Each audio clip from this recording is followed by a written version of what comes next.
There you are, staring at the blank screen. What do I say? How do I say it? Where do I start? If you're like many of us, having to communicate in high-stakes situations can really zap your creative juices. Finding inspiration and catalyzing your creativity can really help. Hi, my name is Matt Abrahams, and I teach strategic communication at Stanford Graduate School of Business. Welcome to Think Fast, Talk Smart, the podcast. Today, I am thrilled to be joined by Tina Seelig, who is a professor of the practice in the Department of Management Science and Engineering at Stanford University. She is also a faculty director at the Stanford Technology Ventures program. Tina teaches courses on creativity, innovation, and entrepreneurship. She is the author of many books, including Creativity Rules, Get Ideas Out of Your Head and Into the World, and Ingenious, a crash course on creativity. Tina is a passionate, student-centered teacher who is just a dynamo to learn from. Welcome, Tina. It's a pleasure to be here. Shall we jump right in? You bet. How can people develop a more creative, innovative approach to their communication? This is really, really important. I know that you think about this a lot, and what I'm going to tell you probably is something that you think about all the time, but my world opened up dramatically when I realized the power of storytelling. Sure. I saw people who were great communicators, but what I didn't realize is how they were using storytelling to really effectively get their message across. So at this point, I teach storytelling tools and techniques and the power of storytelling in almost every one of my classes, because no matter how exciting your idea is, if you can't tell a story that truly engages other people and make people feel excited about the idea, the whole thing is going to fall flat. So what are one or two of the things you teach in that storytelling that really could help everybody listening in? Great. So I'm a huge fan of the story spine. Are you familiar with that? I am, but why don't you share with others? Yeah, so the story spine is super simple. It starts out like this: once upon a time and every day. And of course, that sounds familiar, but it essentially sets the stage for where you are now. Once upon a time, and you describe the problem and the consequences of that problem. And then after that is until one day. And that is your intervention. That's what you're going to do that's going to change the plot. And after that, it's because of that, and because of that, and because of that, and because of that. You can have as many because of that. So that's essentially the consequences of your intervention. And it ends with and ever since then. Okay. And so it then paints a picture of the world after your intervention has essentially been adopted by the world. So it goes once upon a time and every day, until one day, and because of that, and because of that, and because of that, until finally and ever since then. Now, it sounds really, really simple, but it's actually quite difficult to do. And so I give my students, I'll give them an opening prompt like, there once was a girl who dreamed of flying. Or, it could be some problem like, there are 500 million people in the world who suffer from some ailment. And I set the stage for a problem and then have them tell a story. And it's really amazing to see them start mastering these skills that allow them to then communicate the ideas they come up with the ideas they come up with in class to really share those ideas in a really compelling way.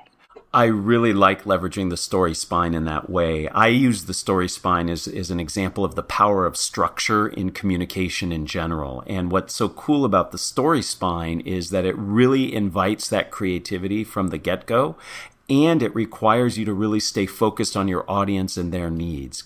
To my mind, one of the most important things of any storytelling is making sure that you engage the audience and make it relevant to them. And that approach that you take puts that at the forefront. So that's really powerful. Yeah, I also, one of the other things I think is extremely important is to think about the hook at the beginning of the story. And there's so many ways to have a great hook. It could be a really surprising fact. It can be something funny. It can be a question. In fact, I usually like to start with a question, a provocative question, because it very clearly engages the audience in thinking about, wow, how would I answer that question? That's a really provocative question. So, Tina, I am literally picking up my soapbox. I am putting it down and now standing on top of it because you just touched something that is so important to me. I am on a personal mission to have people stop starting their presentations and meetings with, "Hi, my name is," and today I'm going to tell you about.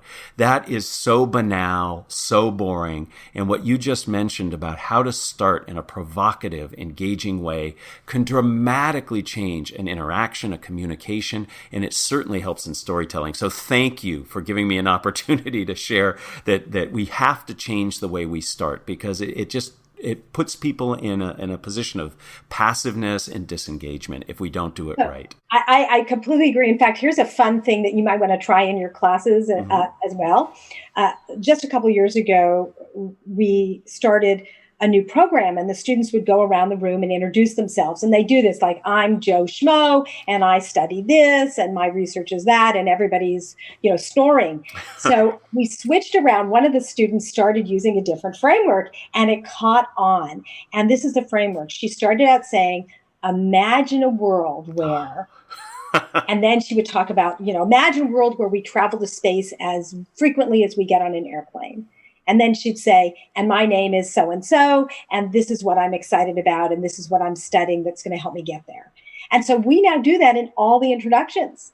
The students all have to start out with what they're passionate about. Imagine a world where, and then they have to start with that before they tell anyone who they are or what they're studying. I love that. I love that. And it dovetails nicely with what I teach, which is start like you're an action movie. All action movies start with action, and then you learn the title of the movie and the credits. And what you're doing in those introductions is the same thing. Start by getting people passionate and engaged, and then you can introduce yourself. I love it. I love it. So my next question has to do with what we spoke about in the introduction to this podcast, about feeling stuck, about how and where to start when we create a high-stakes communication. What advice and guidance do you have for sparking our creativity and getting us started in on our communication? Yeah, that's a really good question. As with most problems, the best place to start is with really understanding the needs. And this starts with asking questions. So sparking communication starts with asking why or what or how. And so having a mindset of curiosity opens the door to great communication. And the more questions you ask, the more you learn, the more engaged you will be with others. Yeah, I think a lot of us go into these things saying, "I have to say all this," or "This is my time limit," and I feel a lot of pressure. And I really like this idea of asking questions. Do you have other advice on question asking? Oh my goodness. I spent a lot of time in my classes teaching students how to ask questions. The question you ask is the frame into which an answer will fall.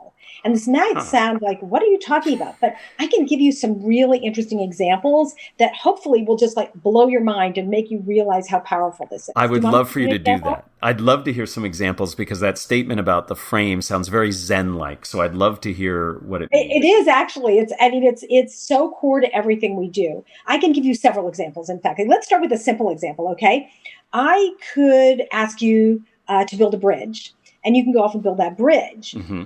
Or you could come back and say, "Well, Tina, why do you need a bridge?" Mm-hmm. And I'd say, "Well, I need a bridge to get the other side of a river." And you go, "Wow, well, there are lots of ways to get to the other side of the river." I mean, Matt, how many other ways are there to get to the other side of a river? What could you do? I could think of 3 or 4 different ways right away. Get a boat, swim across, things like that.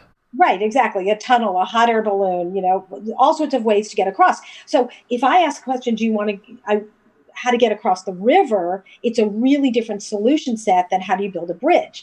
But my favorite example is when I use in my classes where I have the students come up with all the things they hate about their suitcase. Of course, We're not using as many suitcases right now, but we're not traveling as much. But, say, what are all the things? And they quickly make a list of, oh, it's too heavy. The clothes get wrinkled. The wheels get locked. The handle doesn't work. All sorts of things. It's not the right size. And so I go, okay, great. Go design now a brand new suitcase. And they come back with all these new fancy suitcases with all of these new features. And they think they've done a good job until I say, did we ask the right question? Because the real question is why, just like why do you need a bridge? Why do you need to go across a river? The question is, why do you need a suitcase? The initial answer, people think I'm just being flippant, and they go, well, to carry my stuff. But that's actually not why you use a suitcase. Nobody likes to carry a suitcase. We use a suitcase despite the fact that we hate packing it, we hate dragging it around, we hate it getting lost. And yet we use it and we assume that we need a suitcase. But the real reason, when you start going down that rabbit hole, you start realizing the real reason you use a suitcase is to have the things you need at your destination. Mm-hmm. Sure. So, how might you solve that problem? And they look at me and go, well, that's kind of interesting. How might I solve that problem? And I urge them to think not just today, but what could you do in 5 years or 10 years or 50 years to solve this problem? So you could say, well, what if I had 3D printed clothes? Uh-huh. And so essentially my closet, had a virtual closet in the cloud. So when I get to my destination, I go, gosh, I really wish I had a jacket. I'm going to print out my down jacket. Or, gosh, I really wish I had hiking boots, and I print them out. And at the end of your trip, you kind of melt them back down. They go back up in the cloud. Or maybe there's Airbnb for clothes, right? You go somewhere and you rent all your clothes and then you give them back. Or maybe your suitcase, maybe you have one suitcase that travels around the world independent of you. And you just go online and say, suitcase, go to Paris, suitcase, go to Rome, and it tells you. So the fact is that you need to question the questions you ask. And this is one of the most powerful things you can do to unlock really, really innovative solutions. Well, first, I'd love to live in that reality because I hate schlepping suitcases. But second, the idea that we have to question our questions to spark creativity can help in not just creating communication, but I think in lots of facets of our life. Thank you for sharing that. As you've just demonstrated, you're a master teacher, and I know you have embraced virtual teaching, as many of us are having to do. Can you share best practices you've developed that can help all of us as we communicate more and more remotely?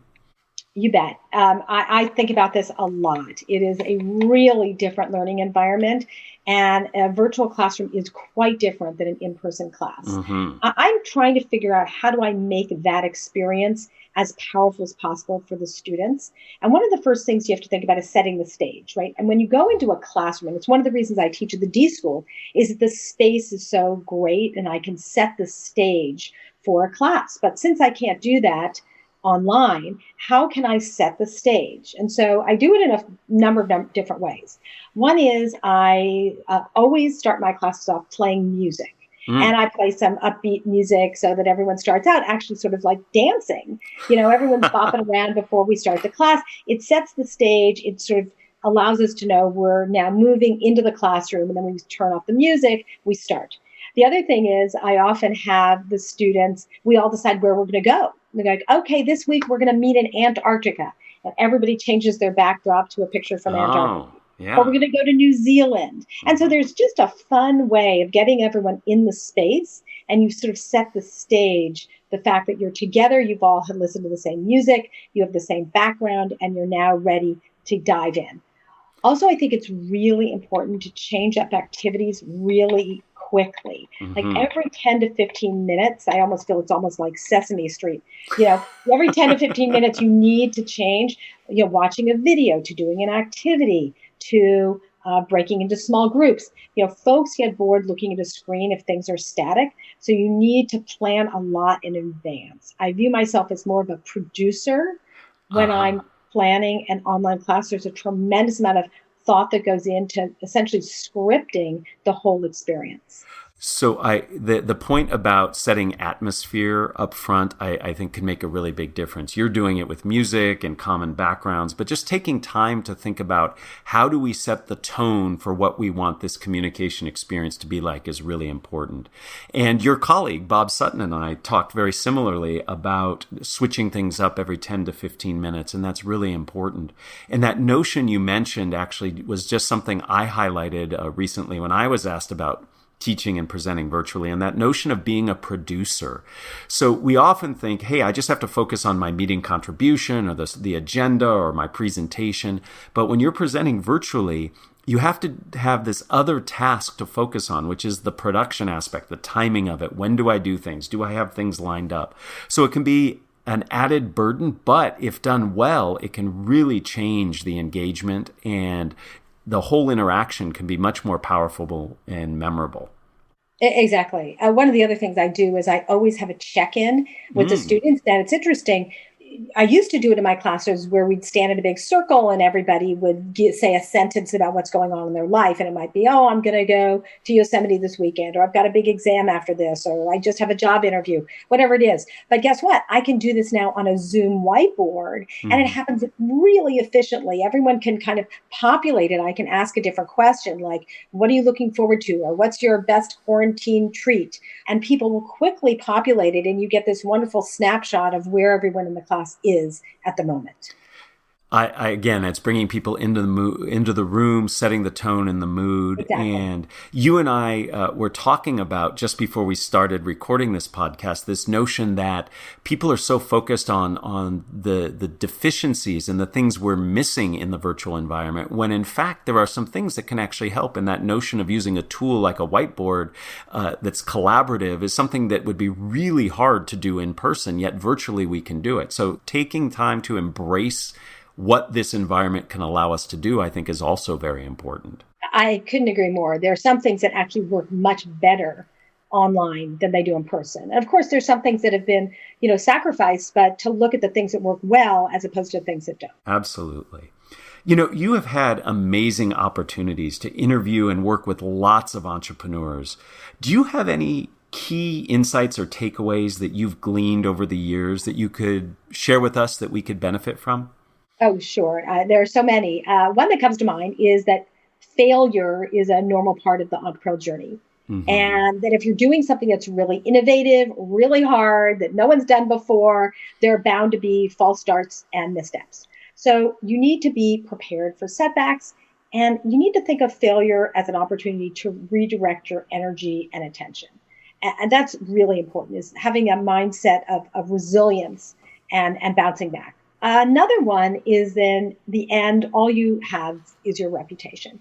If others don't trust you, if they don't find you to be authentic, then it's going to be really difficult to bring your ideas to life. You need to make sure that you spend time thinking about your values and make sure that you uphold them so that you can build a community that really is supportive and trusting and works really well together. Mm.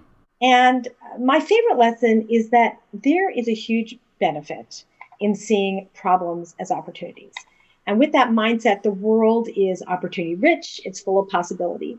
Essentially, entrepreneurs are ultimately optimists who are able to see and seize opportunities that others don't immediately see. In fact, if you come to our office at the Stanford Technology Ventures program, you'll see painted on the walls in very big letters, every problem is an opportunity. The bigger the problem, the bigger the opportunity. Mm-hmm. And on another wall, it says, entrepreneurs do much more than imaginable with much less than seems possible. And these are the mindsets, I think, that are extremely important and that very successful entrepreneurs have embodied them. Wow, those are really powerful lessons, and they echo very nicely some of the topics that we've covered on the podcast in terms of failure and reputation and reframing things not as problems but opportunities. And all of us can benefit from reflecting on that and using those as a way to guide us as we are entrepreneurial in whatever our endeavors are. So thank you for sharing those. Before we end, I'd like to ask you the same 3 questions that I ask everyone who joins me. Are you up for that? Sure. Excellent. All right. Well, question number 1. If you were to capture the best communication advice you've ever received as a 5 to 7 word presentation slide title, what would that be? Wow, that's so interesting. I'm going to harken back to what we talked about before. Mm-hmm. And I would say, know your first and last words. When you are giving a talk, you should know where you're starting and nail it and have that opening line or the opening story completely set. And you should know the last words. You end up really engaging people in a way that they know where you are, they know where you're going, and they're with you until the end. That is such profound and useful advice. A lot of people get nervous, so they really focus on what they want to say first. But many people just figure, when I get to the end, I'll just know how to wrap it up. And I'll tell you, in all my work that I do, the most frequent ending I hear is, I guess we're out of time. Exactly. Ridiculous. Or they just sort of trail off at the end and turn around and walk off the stage. Right. So that advice Very sagely. Not only should you know the first words, but also those last words. Great. Let me ask you question number 2, and I'll be very curious to hear your answer to this. Who is a communicator that you admire and why? I think the most compelling speaker I have heard on our stage is Sal Khan, founder of Khan Academy. He is the only speaker in the series that has ever received a standing ovation. Wow. His storytelling ability is incredible. He's super funny. He's really humble. And he used such motivating examples that everyone was sitting on the edge of their seat. I have to say, I just aspire to being such a masterful storyteller and communicator as he is. Very cool. I have seen him speak, and I completely agree. And I have to fess up to something. He actually exercises at the same gym that I belong to, and I have wanted to go up to him, but I am way too intimidated. So, he's so humble. You should just go say hello. But I'm often really sweaty anyway. But no, he's a great speaker and a great guy. I told you to do it. Okay, I'll say Tina told me, and I've learned in my life, Tina, that if I follow your advice, good things happen. So thank you. All right, question number 3. What are the first 3 ingredients that go into a successful communication recipe? Well, it's interesting. I do a lot of public speaking. And I did a little exercise a couple of years ago, a project called 60 Weeks to 60. And in the 60 weeks up until my 60th birthday, I gave myself different challenges. And one of them was that I went to a professional speaking coach. And she was amazing. She watched videos of my talking. And some of the most important things I learned from her were to stand tall, just hold the space. Sometimes, there's a tendency to want to rush through what you're saying and to kind of feel like somehow you're taking up people's time, but they're there to hear you. So you want to stand tall, slow down, and tell a story. Those 3 bits of advice are fantastic, helpful, and direct. And many people, if they were to take time to watch their videos and have others give them feedback, would note exactly what you learned, that these are things that we often don't do, and yet they make a big difference. Stand tall, slow down, tell a story. Great advice. And Tina, the whole conversation was fantastic. Your insights and ideas about creativity and communication were spot on, very helpful, and everyone listening can benefit from taking the bits of advice you shared into practice and really thinking about how they themselves can be both creative and innovative. Thank you so much. Thank you. It's been a pleasure. Thank you for listening to Think Fast, Talk Smart, the podcast. To learn more, go to gsb.stanford.edu. Please download other episodes wherever you find your podcasts.